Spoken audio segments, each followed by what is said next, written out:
हाय। पिछले क्लास में हमने ज्योग्राफी का क्लास 10th का एक्सरसाइज 1 अर्थात हम संसाधन के रूप में पढ़े थे और उसका उपयोग। आज हम जो क्लास स्टार्ट करने जा रहे हैं वो हमारा एक्सरसाइज 2 ज्योग्राफी है। अरे भाई सुन तो रहे हैं, ये बढ़ गया, लॉकडाउन है तो क्या करें, बाहर निकल के मार खाना है। चलो क्लास करो। हाँ तो हम कहाँ थे, बुला देते हो। हाँ हम बात कर रहे थे भूमि एक महत्वपूर्ण संसाधन के रूप में। भूमि एक महत्वपूर्ण संसाधन कहने का सबसे पहले बात बता दें हम आपको कि भूमि और मृदा संसाधन हमारा आज का चैप्टर है, काफी इंपॉर्टेंट और काफी इंटरेस्टेड चैप्टर है। इसमें हम मिट्टी और भूमि दोनों के बारे में पढ़ेंगे और इसमें सारा टॉपिक धीरे धीरे हम डिस्क्राइब करेंगे। बहुत सारा इसमें टॉपिक है। हम सबसे पहले आपको पीछे की क्लास में थोड़ा सा बता दें कि जिस प्रकार मनुष्य एक महत्वपूर्ण संसाधन था और खनिज महंगा संसाधन था, तो संसाधन क्या था ये तो आपको पता चल गया कि प्रकृति में उपलब्ध हुए सभी वस्तुएं जिसका उपयोग मनुष्य अपने जीवन को सुखमय या सुविधापूर्ण बनाने के लिए करता है, उपयोग के लिए करता है, उसको हम क्या कहते हैं, संसाधन कहते हैं। तो आप थिंक अबाउट लैंड, भूमि। भूमि के बारे में आप जरा थिंक करो तो कि ये कितना महत्वपूर्ण संसाधन है। तो हम बात करते हैं भूमि एक महत्वपूर्ण, आपको लिखना अगर आ जाए क्वेश्चन में कि भूमि एक महत्वपूर्ण संसाधन है कैसे या इसकी विवेचना करें, तो आप लिख सकते हैं कि प्रकृति में उपलब्ध सभी संसाधनों में भूमि भी एक महत्वपूर्ण संसाधन है। कैसे? तो आपको बता दें कि सबसे इंपॉर्टेंट चीज हमारी भूमि पर कृषि होती है, जो कि हमारा जीवन का एक आधार है। पेड़ पौधा वृक्ष भूमि पर उपजाए जाते हैं। उद्योग धंधा, बस्तियां, स्कूल कॉलेज विद्यालय, अस्पताल, सड़क, रेल और नदी नाले पठार सब जो है वो कहां स्थित है, भूमि पर। और यही रीजन है कि भूमि हमारा एक महत्वपूर्ण संसाधन हो जाता है। चलिए हम आपसे बात करें अगर हम आपको बता दें कि हमारे जो विश्व में भूमि है, हमारे जो विश्व में भूमि है उसका लगभग आधा भाग मात्र 4 देशों में वितरित है। सबसे पहले हम बात करते हैं अगर तो 16.5% रूस के पास है, जो कि बहुत बड़ा है। आपको पता होगा कि एरिया में विश्व में क्षेत्रफल की दृष्टि से पहले स्थान पर कौन आता है, रशिया ही आता है। और आपका 7वें स्थान पे हमारा भारत है। तो जो हम क्षेत्रफल की बात कर रहे हैं उस क्षेत्रफल का आधा हिस्सा कृषि में 4 देश के पास है। और सबसे पहला यूज होता है रशिया में सबसे ज्यादा, लगभग 16 देखो हम लिख दे रहे हैं 16.5% रूस में होता है। 16.5% आपका रूस में होता है। उसके बाद 13% आपका अमेरिका में, 13% अमेरिका में, 11.9% कहां, हमारा देश भारत में, और 7.3% कहां होता है, चाइना में होता है। यानी कहने का मतलब है कि हमारे देश में, हमारे विश्व में जो 137 लाख हेक्टेयर भूमि है, करोड़ हेक्टेयर भूमि है, वो कृषि योग्य है। ठीक है। और उस 137 करोड़ हेक्टेयर भूमि का आधा हिस्सा हमारे इन 4 बड़े देशों के पास है। 16.5% रूस में, 13% अमेरिका में, 11.9% भारत में, 7.3% चीन में। भारत में जो कृषि है वो चाइना से कहीं ज्यादा क्या, बहुत ज्यादा है।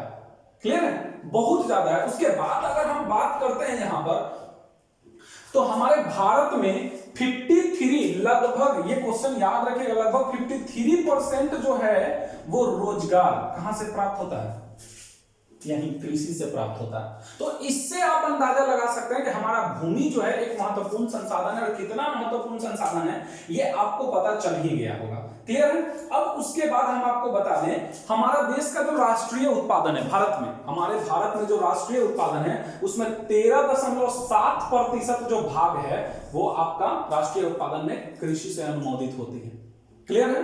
तो फिर से एक बार हम आपको बता दें कि अगर आपको क्वेश्चन कहता है कि भूमि एक महत्वपूर्ण संसाधन है कैसे, तो भूमि एक महत्वपूर्ण संसाधन है। आप लिख सकते हैं कि भूमि महत्वपूर्ण संसाधन इस प्रकार है क्योंकि प्रकृति की सबसे इंपॉर्टेंट चीज जो हमारा जीवन का आधार कृषि, वो भूमि पर संभव है। पर्वत, पठार, नदियां, जल, जीव जंतु का निवास स्थान भूमि है। हम लोग बस्तियां जो बसाते हैं, उद्योग धंधा जो है, स्कूल कॉलेज, सड़क, हॉस्पिटल, सब क्या है, भूमि पर है। और 137 करोड़ हेक्टेयर भूमि का आधा हिस्सा जो है वो इन 4 देशों में कृषि के रूप में उपयोग किया जाता है। भारत, हम अपनी देश की बात करते हैं, भारत चाइना से कहीं ज्यादा कृषि में संपन्न है। और आपका 53.8% रोजगार जो है वो आपको भारत में कृषि से ही उत्पन्न होता है और इसका 13.7% भाग कहाँ, राष्ट्रीय उत्पाद में। याद रखिएगा, भारत का सकल राष्ट्रीय उत्पाद में जो आपका योगदान है वो कृषि से 13.7% तक जाती है।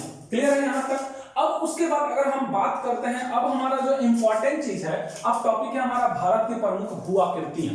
तो भारत की प्रमुख भू आकृतियों की बात करते हैं तो हम सबसे पहले थोड़ा इस फिगर की तरफ आ जाते हैं, इस फिगर की तरफ। क्लियर? इस फिगर में अगर आप देखते हैं तो देखिए तो मैदानी भाग कितना है, 43%, पर्वतीय भाग कितना है, 30%, और पठारी भाग कितना है, 27%। तो तीनों में क्या अंतर है? तो तीनों में अंतर हम बता दें कि जो ये वाला जो भाग है ये समतल भाग है। समतल भाग कहने का मतलब हो गया इस पे आपका कृषि हो रहा है, मानव बस्तियां, उद्योग धंधा बसाया जा रहा है। और ये जो ऊंचे ऊंचे है ये आपका पर्वतीय भाग है, और पठारी भाग कुछ ऊंचा, कुछ समतल, कुछ ऊंचा, कुछ समतल, वो पठारी भाग में आता है। तो सबसे ज्यादा मैदानी भाग 43% है, पर्वतीय भाग 30% है, और 27% भाग पठारी है।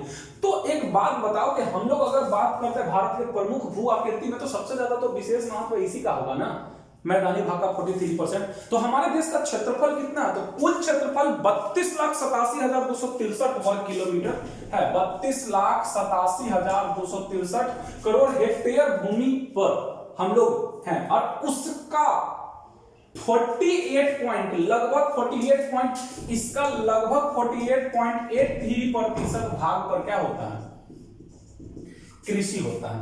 ये पूरे का इतना प्रतिशत। इसका बात बता दें तो ये 43% मैदानी भाग में ये वाला भी आएगा, पर्वत, इस सब नदी नाला सब इसमें आ जाएगा आपका। तो यहां पे आप बात को समझिएगा कि 32,87,263 हेक्टेयर भूमि पर आपका जो है वो क्या है, भारत में कुल भूमि है, और उसका 48.83 भाग पर कृषि होता है। अब ये कृषि योग्य भूमि था, 15 करोड़ हेक्टेयर भूमि हमारे यहाँ व्यर्थ भूमि है जिसपे कृषि नहीं हो पाती है। 15 करोड़ हेक्टेयर हमारे यहाँ व्यर्थ है, कृषि योग्य भूमि नहीं है। तो कृषि की बात करते हैं तो कृषि में सबसे संपन्न नाम आता है आपका इसका, मध्य प्रदेश और छत्तीसगढ़ का। मध्य प्रदेश और छत्तीसगढ़ का लगभग हम आपको बता दें तो इसका हम परसेंटेज पे बात करेंगे। थोड़ा सा हम इसको मिटा दें और यहां पे हम आ जाए, देखो 32, इसको हम 0.87 करोड़ हेक्टेयर, उसके बाद इसका 48.83% कृषि योग्य। ये आपको लिखने में काम आएगा भारत की प्रमुख भू आकृति के ऊपर नोट्स में। उसके बाद लगभग 15 करोड़ हेक्टेयर कृषि योग्य भूमि क्या है, नहीं है। एक नंबर पे हम बात करते हैं एमपी और छत्तीसगढ़ का, 190 लाख हेक्टेयर भूमि पर यहां खेती होती है। 190 लाख हेक्टेयर भूमि पर एमपी और छत्तीसगढ़ में होती है, जो कि अगर हम इसकी परसेंटेज की बात करते हैं तो लगभग ये 42.4% होता है। 42 ये मैदानी भाग का 42.4% भाग पर सिर्फ मध्य प्रदेश और छत्तीसगढ़ में होता है। इसके अनुसार 190 लाख हेक्टेयर के अनुसार। उसके बाद दूसरे नंबर पे जो आती है वो आपका, सेकंड नंबर पे जो आती है वो महाराष्ट्र की कहानी है। किसकी? महाराष्ट्र की। महाराष्ट्र में आपका लगभग 100, बात करते हैं हम 83, लगभग 183 लाख हेक्टेयर भूमि पर क्या होता है, कृषि होती है। और यह 59.65% है इसका 59.65% महाराष्ट्र है। ठीक उसी तरह हम छोटे राज्यों की बात करते हैं तो पंजाब और हरियाणा में चले जाते हैं थोड़ा। तो पंजाब और हरियाणा की बात करते हैं तो पंजाब और हरियाणा जो है वो 80% है, लगभग 42 लाख हेक्टेयर और 37 लाख हेक्टेयर पर यहाँ कृषि होती है। तो ये हमारा जो था वो भारत के प्रमुख भू आकृतियां था। एक बार हम इसको शॉर्टकट में अगर आपको बता दें तो शॉर्टकट में सबसे पहले हम आपको बता दें कि भूमि एक महत्वपूर्ण संसाधन है कैसे? तो प्रकृति में उपलब्ध सभी संसाधनों में भूमि को भी महत्वपूर्ण माना गया है, जिसका मुख्य कारण है कि हमारे जीवन का सबसे प्रमुख भाग जो कृषि है वो भूमि पर संभव है। पेड़ पौधा, जीव जंतु का निवास स्थान, उद्योग धंधा, हमारी बस्तियां, सड़क, पर्वत, पठार सब भूमि पर ही डिपेंड करता है, इसलिए भूमि महत्वपूर्ण संसाधन है। उसके बाद हम बात करते हैं भारत की प्रमुख भू आकृतियों के बारे में। तो भारत की प्रमुख भू आकृति की बात करते हैं तो हम आपको बता दें कि भारत की प्रमुख भू आकृति चाइना से ज्यादा है कृषि योग्य भूमि यहाँ। और भारत में 43% मैदानी भाग है, 30% पर्वतीय भाग है और 27% क्या है पठारी भाग है। हमारे भारत का कुल क्षेत्रफल 32.87 करोड़ हेक्टेयर में 48.83 भाग पर कृषि होता है। 15 करोड़ हेक्टेयर भूमि पर कृषि नहीं होती है। और इस भाग का एमपी और छत्तीसगढ़ में लगभग 190 लाख हेक्टेयर, ये जो करोड़ देख रहे हैं आप यहाँ, इसका 190 लाख हेक्टेयर जो है वो एमपी और छत्तीसगढ़ में यूज किया जाता है। किस लिए? कृषि के लिए, जो कि 42.4% है कृषि। सोच लो 100% भूमि अगर माने तो उसका 42.4% पे कृषि है। उसके बाद महाराष्ट्र में दूसरे नंबर पे महाराष्ट्र आता है, 183 लाख हेक्टेयर 59.6%। नीचे देख रहे हैं तो पंजाब और हरियाणा की बात है। क्लियर है यहां तक? ये दूसरा टॉपिक था। हमारा जो तीसरा और इंपॉर्टेंट टॉपिक है वो है उपयोग के आधार पर भूमि का वर्गीकरण। क्या? उपयोग के आधार पर भूमि का वर्गीकरण, ये काफी इंपॉर्टेंट टॉपिक है। इसमें सबसे पहला जो है हम बात कर रहे थे आपका इस पर वन क्षेत्र के बारे में। वन क्षेत्र क्या है? तो नाम में ही डिफिनीशन छुपा होता है। वन क्षेत्र का मतलब हो गया जिस पर कृषि की जा रही हो, वर्तमान में जिसमें फसल लगाई गई हो, वो हमारा वन क्षेत्र है। ठीक है, जिसमें पेड़ पौधा और वन है सब, वो है आपका उपजाऊ भूमि। दूसरा जो है हमारा निब्बल बोई भूमि, ये आपका यहां पर VBI टॉपिक है, 2 नंबर में क्वेश्चन देता है। अति लघु तरीके में निब्बल बोई भूमि से क्या समझते हैं? तो निब्बल भूमि कैसा है? वैसी भूमि जिस पर साल भर में कम से कम एक बार फसल लगाई गई हो और मूल्यांकन करते समय, जैसे जो हमारा वो आते हैं कृषि विभाग से जो आते हैं, तो मूल्यांकन के समय वहां फसल लगा होना चाहिए, तो उसको हम क्या बोलेंगे? निब्बल बोई भूमि या संकुल भूमि भी उसको हम कहते हैं। उसको हम संकुल फसल क्षेत्र भी कहते हैं। एक बार फिर से समझाते हैं हम। निब्बल बोई भूमि वैसा भूमि क्षेत्र जिसमें साल भर में कम से कम एक फसल लगाई गई हो और मूल्यांकन के समय उसमें फसल लगी हुई हो, उसको निब्बल बोई भूमि या संकुल फसल क्षेत्र कहते हैं। अब हमारा जो टॉपिक है वो तीसरा टॉपिक है परती भूमि। तो परती का मतलब समझ रहे ना? परती मतलब खाली भूमि। अब परती भूमि 2 तरह का होता है। देयर आर 2 टाइप्स ऑफ परती भूमि। एक में एन लिखते हैं, एक में वर्तमान परती भूमि। वर्तमान परती भूमि का मतलब है कि जिसमें लगभग 1 साल से फसल उसमें नहीं लगाया गया हो, उसको हम क्या बोलते हैं? वर्तमान परती भूमि। और ओल्ड परती भूमि का मतलब है 1 वर्ष से कम और 5 वर्ष से अधिक के बीच में इसमें फसल नहीं लगाया गया है। इसका मतलब है 1 से 5 साल तक में अगर जिस भूमि में फसल नहीं लगाया गया हो तो उसको हम पुरानी परती भूमि कहते हैं। क्लियर है? फिर से एक बार समझ लीजिए। वैसी भूमि जिसमें परती भूमि 2 तरह का होता है, एक वर्तमान परती और एक है आपका पुरातन परती। वर्तमान परती भूमि में कम से कम साल भर से उसमें फसल नहीं लगाया गया। अब पुरातन हो साल भर से अधिक और 5 साल से कम, लगभग 1 से 5 वर्ष के बीच में अगर उसमें फसल नहीं लगाया गया है तो वो हमारा क्या है? पुरातन परती भूमि। और चौथा जो है हमारा वो है परती भूमि के अलावा नहीं जोती जाने वाली भूमि।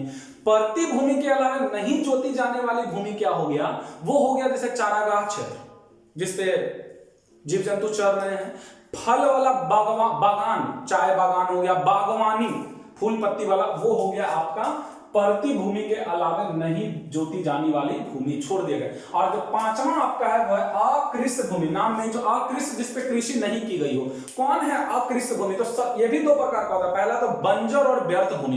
बंजर भूमि देखते हो जिसमें जमीन में दरार पड़ गया हो, उसमें कृषि, मिट्टी सख्त हो गई है, कृषि का कोई आधार उसमें है ही नहीं। और बंजर भूमि, व्यर्थ भूमि। और एक है आपका वैसा भूमि जिसपे कल कारखाना, उद्योग धंधा, स्कूल, भवन, अस्पताल ये सब बनाए जाने वाले भूमि को हम क्या बोलते हैं? अकृषि भूमि कहते हैं। तो एक बार फिर से हम इसको डिटेल कर दे। फिर से भूमि एक महत्वपूर्ण संसाधन हम आपको बता दिए, भारत की प्रमुख भू आकृतियां ये बता दिए, और ये है आपका प्रतिभूमि कितने प्रकार का होता है? तो प्रतिभूमि 2 प्रकार का होता है, नई प्रतिभूमि और पुरातन प्रतिभूमि। कृषि भूमि भी 2 प्रकार का होता है, व्यर्थ और बंजर भूमि, और एक होता है भूमि निर्माण वगैरह वाला भूमि। उसके बाद हम आपसे बता दें हमारे देश का क्षेत्रफल कितना है, 32,87,263 वर्ग किलोमीटर है। क्षेत्रफल की दृष्टि से भारत का स्थान कौन सा है, तो क्षेत्रफल की दृष्टि से भारत का स्थान 7वां है। क्लियर है। भारत का जो कृषि क्षेत्र है वो चाइना से ज्यादा अधिक है और 58 पॉइंट समथिंग आपका जो है वो कृषि में योगदान करता है, और 13.7% इसका निब्बल बोई भूमि जो है आपका ये राष्ट्रीय क्षेत्र में उत्पादन करती है। क्लियर है। उसके बाद हम जो बात करेंगे वो हमारा है भूमि उपयोग को प्रभावित करने वाले कारक। भूमि उपयोग को प्रभावित करने वाले कारक, तो भूमि उपयोग का जो प्रभावित करने वाला कारक है वो दो है, एक प्राकृतिक कारक, एक मानवीय कारक। तो प्राकृतिक कारक में क्या है, उच्चावच, जलवायु, मिट्टी। अब आपको लगा कैसे ये प्रभावित करेगा, तो उच्चावच का मतलब है भूमि का क्षेत्र, पठारी है, पर्वतीय है, मैदानी है वो। और जलवायु आपको पता होना चाहिए कि भूमि उपयोग को प्रभावित करने वाला सबसे मेन कारक है प्राकृतिक है। हमारा प्राकृतिक कारक में जो जलवायु है वो, चलिए हम बात कर रहे थे प्राकृतिक कारक में उच्चावच बता दिए थे, जलवायु की बात करते हैं तो जलवायु मॉनसून, कृषि कार्य जो है वो वर्षा पर डिपेंड करता है। अब वर्षा रहेगा तब तो वहां का जलवायु के अनुसार भारत में भूमि का उपयोग किया जाता है, किस जलवायु में कौन सा फसल उपजेगा वो। फिर उसके बाद मिट्टी, तो अब भारत में मिट्टी तो कई तरह का है जिसका आगे हम लोग क्लास करेंगे, और मिट्टी का सबसे बड़ी बात है उर्वरा शक्ति होना चाहिए। और मानवीय कारक में हो गया आबादी, ज्यादा जनसंख्या, भूमि का ज्यादा ये हो रहा है। उसके बाद तकनीक, अर्थव्यवस्था, बाजार, भूमि उपयोग में बाजार भी एक बहुत बड़ा महत्वपूर्ण योगदान रखता है। उसके बाद है आपका संस्कृति और परंपरा। हमारा जो फिर अगला टॉपिक जो लॉन्ग क्वेश्चन उठने वाला है वो भारत में भूमि उपयोग का प्रयोग। एक तो हम इसके बारे में पढ़ चुके हैं, उसके बाद अब हम अगला जो टॉपिक पढ़ेंगे इसको हम मिटा देते हैं, अब इसका यूज हमारे पास नहीं है, लास्ट में हम इस पे ऑब्जेक्टिव क्वेश्चन करेंगे। चलिए हमारा जो मेन अब है, अब इस पे बात होगा भारत में भूमि उपयोग का प्रारूप। अगर आपके एग्जाम में क्वेश्चन आती है, भारत में सबसे 3 क्वेश्चन यहां उठा है। पहला क्वेश्चन आपका है भूमि एक महत्वपूर्ण संसाधन है कैसे। दूसरा क्वेश्चन आपका उठेगा भारत में भूमि का जो ये है अवधारणा है उसको। तीसरा क्वेश्चन आपका है भारत में भूमि उपयोग के प्रारूप का प्रकाश डाले। या फिर चौथा क्वेश्चन आपका उठ सकता है वो जो वर्गीकरण अभी आपने किया। क्लियर। वन क्षेत्र, निब्बल बोई क्षेत्र, परती भूमि के अलावा भूमि, और 5वां अकृष्ट भूमि, वो प्रकृति के अनुसार बंटवारा था आपका भूमि का। अब भारत में भूमि उपयोग का प्रारूप बात करते हैं तो भारत में भूमि उपयोग का जो प्रारूप है, फिर से बड़ा फिगर पार देते हैं आपके लिए, ये कुछ ऐसा है। क्लियर है, ऐसा है। क्लियर। तो ये है आपका 48.83%, ये वाला है 2.83%, 23.54%, और इसमें है आपका 24.80%। क्लियर। ये क्या है, ये है आपका कृषि योग्य। क्लियर। ये है आपका चारागाह। क्लियर। और ये वाला जो है आपका ये वन क्षेत्र है, वन क्षेत्र, और यह है आपका अकृष्ट भूमि और बंजर। इसकी स्टोरी हमने अभी पहले ही आपको बताई है, वही चीज को सिर्फ इसमें डिनोट कर देना। भारत में देखिए कौन कौन सा टॉपिक आपको बात करना। सबसे पहला क्षेत्रफल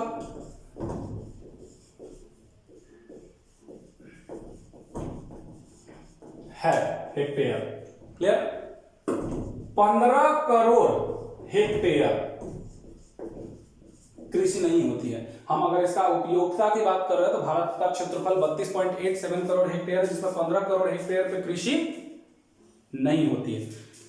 भारत का कृषि से राष्ट्रीय उत्पादन में जो योगदान है वो कितना बताएं हम आपको, 13.7%। अब बात करते हैं इसका उपयोग में, तो 2 तरह का हम एक एग्जाम्पल लेते हैं।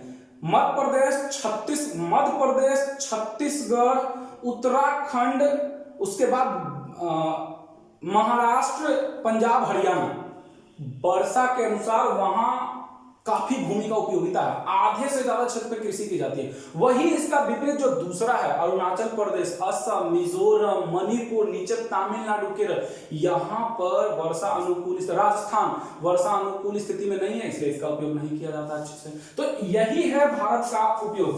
नेशनल रिमोट सेंसिंग, ठीक है, association, national remote sensing association के अनुसार भारत में 467 ऑब्जेक्टिव क्वेश्चन लाख हेक्टेयर व्यर्थ भूमि है। नेशनल, याद रखिएगा, नेशनल रिमोट सेंसिंग एसोसिएशन के अनुसार भारत में 467, हैदराबाद में इसका मुख्यालय है। नेशनल रिमोट सेंसिंग हैदराबाद में इसका क्या है, आपका मुख्यालय है। क्लियर है। अब उसके बाद अगर हम बात कर देते हैं तो वन नीति के अनुसार, भारत के वन नीति के अनुसार कम से कम किसी भी देश का 33% भाग वनाच्छादित होना चाहिए। कितना प्रतिशत भाग वनाच्छादित होना चाहिए? 33% भाग जो है वो क्या होना चाहिए, वनाच्छादित होना चाहिए। क्लियर है। तो अब यहां पे हम जो बात करेंगे, कुछ ऑब्जेक्टिव यहां हम जरा सा आपको याद करा देंगे, कितना सारा ऑब्जेक्टिव आपका आ गया है। सबसे पहला ऑब्जेक्टिव आता है आपका कि बताइए कि भारत का क्षेत्रफल की दृष्टि से स्थान केमा है। सातवां दूसरा ऑब्जेक्टिव है क्षेत्रफल है कितना, 32,87,263 वर्ग किलोमीटर। कितना करोड़ भूमि, यहां हेक्टेयर, कितना हेक्टेयर भूमि जो है वो कृषि योग्य नहीं है, 15 करोड़ हेक्टेयर भूमि कृषि योग्य नहीं है। नेशनल रिमोट सेंसिंग के सेंसिंग एसोसिएशन के अनुसार आपको बताना भारत में कितना लाख हेक्टेयर व्यर्थ भूमि है, तो 467 लाख हेक्टेयर व्यर्थ भूमि है। वन नीति के अनुसार कितने प्रतिशत क्षेत्र वनाच्छादित होना चाहिए, तो 33% क्षेत्र जो है वो क्या होना चाहिए, वनाच्छादित। प्रति भूमि कितने प्रकार का है, तो प्रति भूमि 2 प्रकार का है, पुरानी प्रति और नई प्रति। नई प्रति में साल भर के अंदर, पुरानी प्रति में 5 साल के अंदर। तो ये आपका ऑब्जेक्टिव है जिसको आपको क्या करना है, याद रखना है। अब हम अगला जो हमारा टॉपिक है उस पर बात करते हैं। चलिए, हमारा अगला जो टॉपिक है वो टॉपिक है भूमि निम्नीकरण। भूमि निम्नीकरण मींस नेक्स्ट टॉपिक है भूमि क्षेत्र के ह्रास के कारण और रोकने का उपाय। और नेक्स्ट है हमारा, यहां से फिर एक नेक्स्ट पार्ट स्टार्ट होगा इसी चैप्टर का, मृदा। सबसे पहले हम बात करते हैं भूमि निम्नीकरण क्या है। भूमि निम्नीकरण का मतलब हो गया भूमि के उर्वरा शक्ति में ह्रास, भूमि क्षेत्र में कमी, उर्वरा शक्ति में ह्रास, इसी को हम क्या कहते हैं, भूमि निम्नीकरण। और भूमि निम्नीकरण का 4 प्रमुख कारण है। पहला जो प्रमुख कारण है लवणता, दूसरा जो प्रमुख कारण है, पहला कारण हो गया आपका लवणता, दूसरा कारण हो गया जलमग्न भूमि, और तीसरा कारण हो गया वनों के बीच खाली भूमि, और चौथा कारण हो गया बर्फीली जमीन। मीन्स अर्थ क्या हुआ, जो देखिए कहता है कि इन 4 क्वेश्चन पूछेगा भूमि निम्नीकरण के प्रमुख कितने कारण, तो भूमि निम्नीकरण के प्रमुख 4 कारण है। पहला कारण है लवणता, 6% इससे भूमि बर्बाद हो जाती है। एग्जाम्पल गुजरात ले लीजिए, गुजरात में जो नदी है वहां नमकीन है, वहां मिट्टी, नदी जो रिश्ती है मिट्टी, तो उसका पानी नमकीन है, जिसके कारण समुद्री इलाकों में जो पानी होती है वो नमकीन होती है, तो ये एक कारण बना। जलमग्न भूमि करने का मतलब जिसमें बाढ़ की स्थिति बन जाती है, तो जब जहां नदियां हैं वहां बाढ़ की स्थिति बन जाती है, तो ये तो बहुत ज्यादा डूब जाता है। और ये जो है 28%, 56% हिस्सा जो है ये डूब जाता है आपका जलमग्न में। ठीक है, ये पूरे कृषि योग्य भूमि का 56% भूमि जलमग्न में विलीन हो जाता है। तीसरा, वनों के बीच खाली भूमि क्या, आपदा प्रबंधन याद करो। वनों में आग लग जाती है और कुछ ऐसा घटना घटता है जिसमें वन के बीच जो खाली भूमि काफी उपजाऊ होती है, लेकिन हम लोग उसका यूज नहीं कर सकते हैं, क्योंकि हम लोग वहां तक जंगली जीवों के डर और ये वो के चलते हम लोग वहां पहुंच नहीं पाते हैं। और ये 10%, 28% ये जो है उसके कारण बर्बाद होती है। और चौथा है बर्फीली, वायु अपरदन भी आप इसको कह सकते हैं। बर्फीली बढ़िया हिमाचल प्रदेश हो गया, उत्तराखंड हो गया और जम्मू कश्मीर, ये सब जगह का जो भूमि है ना वो बर्फ से क्या होती है, ढक जाती है। ठंडी ठंडी हवाओं के कारण क्या होता है ना, वहां से मिट्टी का ये हो जाता है, तो जिसके कारण ये 10% भूमि इसके कारण बर्बाद होती है। तो ये भूमि निम्नीकरण के 4 प्रमुख कारण। आई होप क्लियर हुआ होगा आपका। भूमि निम्नीकरण क्या है? तो भूमि निम्नीकरण की अगर हम बात करते हैं तो कहता है आपका कि भूमि के उर्वरा शक्ति में जो ह्रास होती है, जो कमी आ जाती है, वो भूमि निम्नीकरण के प्रमुख 4 लक्षण लवणता, इसका उदाहरण आप दे सकते हैं गुजरात वगैरह का जमीन, जलमग्न भूमि, नदियों किनारे जो बाढ़ आ जाती है, भूमि फसल सब बर्बाद, ऊपरा लेयर मिट्टी का बहा कर ले जाता है, वनों के बीच खाली भूमि, आपदा प्रबंधन के कारण वन में आग लग जाता है, भूमि खाली हो जाता है, उसका इस्तेमाल नहीं कर सकते, बर्फीली जमीन। क्लियर है? हिमाचल प्रदेश, जम्मू कश्मीर, ये सब जगह का आप उदाहरण दे सकते हैं। क्लियर? अब जो हमारा टॉपिक है वो भूमि क्षेत्र का ह्रास के कारण और रोकने का उपाय है। भूमि क्षेत्र के ह्रास के कारण और रोकने के उपाय बताते हैं, तो फिर आप वही चीज लिख सकते हैं कि हमारे देश में 32,87,263 करोड़ हेक्टेयर भूमि है, जिसमें 15 करोड़ हेक्टेयर भूमि पर कृषि नहीं की जा सकती है, और नेशनल रिमोट सेंसिंग के अनुसार 467 लाख हेक्टेयर भूमि क्या है? व्यर्थ भूमि है। उन सब के अलावे बहुत सारा, वो याद कीजिए, प्राकृतिक और मानवीय कारण बन जाता है जिससे भूमि का ह्रास हो जाता है। भूमि के ह्रास के कई कारण हैं। अगर हम उसके कारणों को बात करते हैं तो सबसे पहला कारण आप दे सकते हैं, उपजाऊ भूमि पर कल कारखाना, उद्योग धंधा लोग लगा देते हैं, जिसके कारण भूमि का क्या हो जाता है? ह्रास हो जाता है। दूसरा इंपॉर्टेंट कारण आप हमको दे सकते हैं जनसंख्या वृद्धि। जनसंख्या वृद्धि के कारण क्या होता है? हमारा जो भूमि है वो ह्रास हो जा रहा है, लोग घर बना रहे हैं, रोड बना रहे हैं, सड़क बना रहे हैं, उस पर जनसंख्या वृद्धि के कारण यूज, तो वो एक कारण हो रहा है। तीसरा जो हमारा कारण है वो कारण आप बता सकते हैं पर्वतीय क्षेत्रों में जो मिट्टी का कटाव हो जाता है, भूमि ह्रास के ये कारण है। इन सब पे अगर आप रोक लगा देते हैं तो उसका उपाय हो जाता है। कारण लिखते समय 5 को बताते हैं आपको कैसे लिखना। प्रकृति में उपलब्ध विभिन्न 2 कारण, कुछ प्राकृतिक कारण होती है और कुछ मानवीय कारण होती है, जिसके कारण भूमि का ह्रास होता है। उसके निम्न कारण इस प्रकार है। सबसे पहला आपका है, उपजाऊ भूमि पर क्या करते हैं लोग? कल कारखाना, उद्योग धंधा, स्कूल, कॉलेज, अस्पताल बना देते हैं। दूसरा कारण हो जाता है हमारा जनसंख्या वृद्धि। तीसरा कारण हो जाता है पर्वतों पर जो हमारा कृषि होता है उसका सही ढंग से ना उपयोग करना। चौथा कारण जो हमारा हो जाता है, वो चौथा कारण हम आपको बता दें, वो चौथा और इंपॉर्टेंट कारण आप बता सकते हैं मरुस्थलीय क्षेत्रों में। मरुस्थलीय क्षेत्रों में इतना हवा चलता है तो वहां जलाशय, अगर जलाशय वगैरह लगा दिया जाए, झलासी जिसको बोलते हैं हम, झाड़ियां, तो उससे वहां का मिट्टी का ह्रास क्या हो सकता है? हम लोग रोक सकते हैं। औद्योगिक कचरों से, उद्योग धंधा से जो कचरा निकलता है उसको यत्र तत्र न फेंक कर, ये भी एक प्रकार का आपका उपाय है। तो ऐसे बहुत सारे कारण हैं जिसका हम लोग, पर्वतीय क्षेत्रों में भूमि ह्रास को कैसे रोका जा सकता है? सीढ़ी नुमा कृषि करके, वहां सीढ़ी नुमा करते हैं। क्लियर है? तो यही हमारा मेन कुछ कारण है। अब हम लोग जो इंपॉर्टेंट टॉपिक लेकर चलेंगे, मृदा संसाधन। What is the difference between land and soil? भूमि और मृदा में क्या है? मृदा संसाधन भी एक महत्वपूर्ण संसाधन है। पृथ्वी का वह ऊपरी सतह, पृथ्वी का वह ऊपरी सतह जिस पर पेड़ पौधे फलते फूलते और विकास करते हैं, मौसम की अनुकूलता के कारण उसको हम लोग क्या कहते हैं? मृदा कहते हैं। मृदा संसाधन एक महत्वपूर्ण संसाधन है।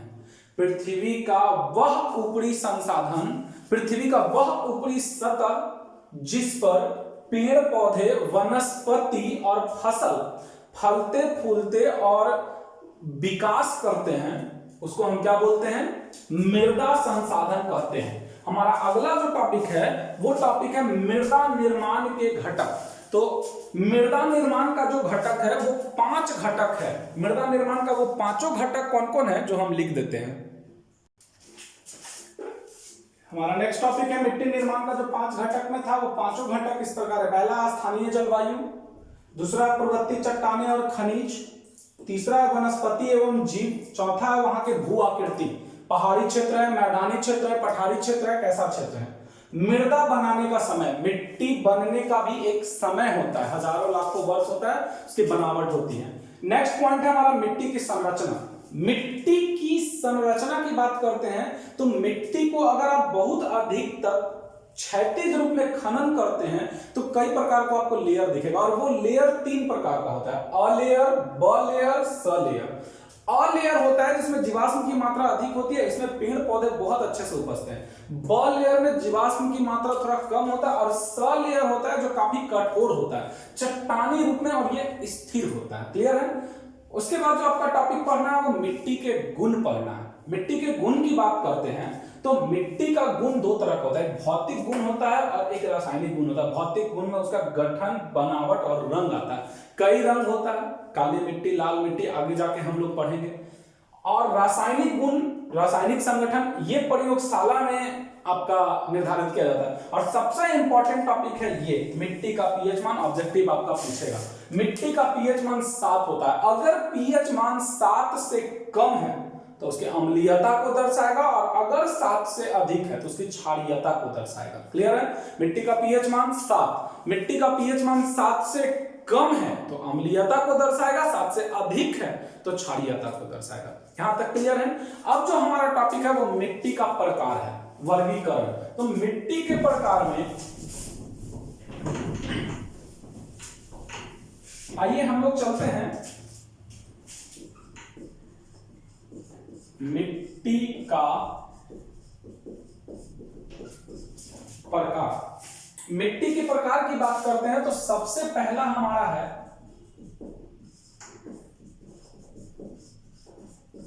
जलोढ़ मिट्टी। क्लियर?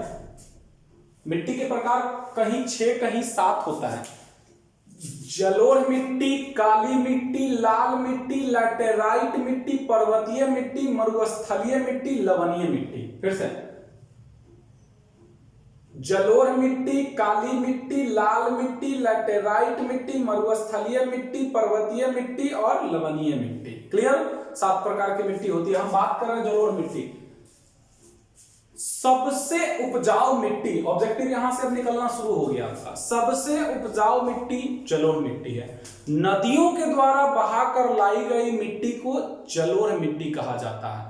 सबसे उपजाऊ मिट्टी जलोढ़ मिट्टी है, और नदियों के द्वारा बहाकर लाई गई मिट्टी को जलोढ़ मिट्टी कहा जाता है।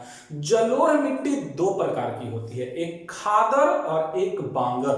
पुरानी जलोढ़ मिट्टी को बांगर मिट्टी कहते हैं, और नई जलोढ़ मिट्टी को खादर जलोढ़ मिट्टी कहते हैं। फिर से, नदियों द्वारा बहाकर लाई गई मिट्टी को जलोढ़ मिट्टी कहते हैं। जलोढ़ मिट्टी सबसे उपजाऊ होती है। पुरानी जलोढ़ मिट्टी को बांगर और नई जलोढ़ मिट्टी को खादर कहते हैं। जलोढ़ मिट्टी उत्तराखंड, बिहार, ये सब जगहों में आपका पाया जाता है। आंध्र प्रदेश, छत्तीसगढ़, जहां जहां नदी है वहां जलोढ़ मिट्टी आपकी पाई जाती है। क्लियर है यहां तक? इसमें ह्यूमस की मात्रा अधिक होती है। क्लियर? दूसरा जो हम बात करेंगे वो है काली मिट्टी।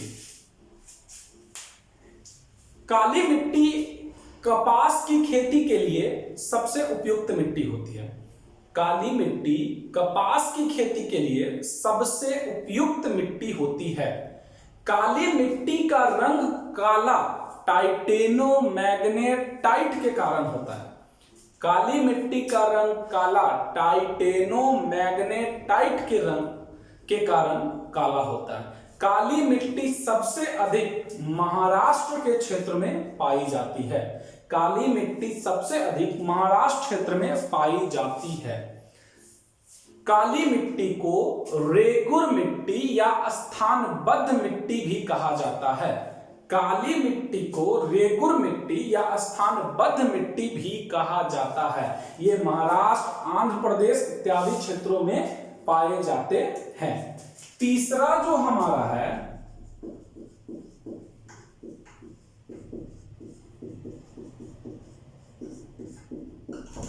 लैटेराइट मिट्टी।